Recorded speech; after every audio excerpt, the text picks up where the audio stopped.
আইসা খারাইছি এখন উল্টা দৌড় দেবো বাড়ির দিকে কোনো বরণ টরণ করার কোনো ব্যবস্থা নাই কেমনটা লাগে কতক্ষণ থাকতে পারে কতক্ষণ অপেক্ষা করতেছি আমি আরে বড় জামাই তুমি এইভাবে কথা কইতেছো কেন? দেখছো কথার ডিজাইন দেখছো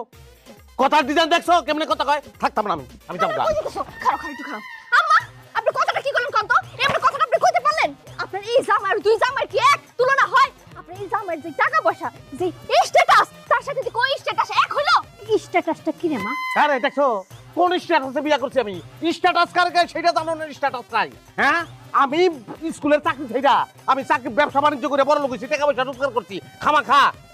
বরণের কোনো ব্যবস্থা নাই কেমনটা লাগে চিন্তা করো সম্মানটাই দিতেছে না শ্বশুর শাশুড়ি তারাই সম্মান দেয় না বাকিরা দিব সম্মান জামাই জামাই আমরা তো জানতাম যে তুমি আসতেছো এই সেইটা নিয়েই তোমার শাশুড়ির সাথে আমি বই সালাপ করতেছিলাম তোমারে কি খাওয়ামু কোথায় রাখমু এইসব আর কি ক্ষমতা আছে আমার খাওয়ানোর ক্ষমতা আছে আমার রাখানোর ক্ষমতা আছে রাইট আছে আপনার হ্যাঁ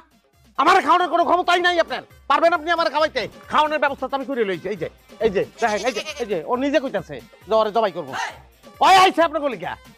ব্যবস্থা আমি করছি হ্যাঁ দুটা ফুলের তোড়া দিয়েও যদি কেউ রে পাঠাইতেন বরণ করার লাগে তাইলেও মনটা খুশি হইতো বুঝতে পারি নাই জামাই বুঝতে পারি নাই আর কোনোদিন এরকম হবে না তুমি আই সেই যখন পড়ছো থাইকা যাও এই একটা ভুল করে ফেলাইছি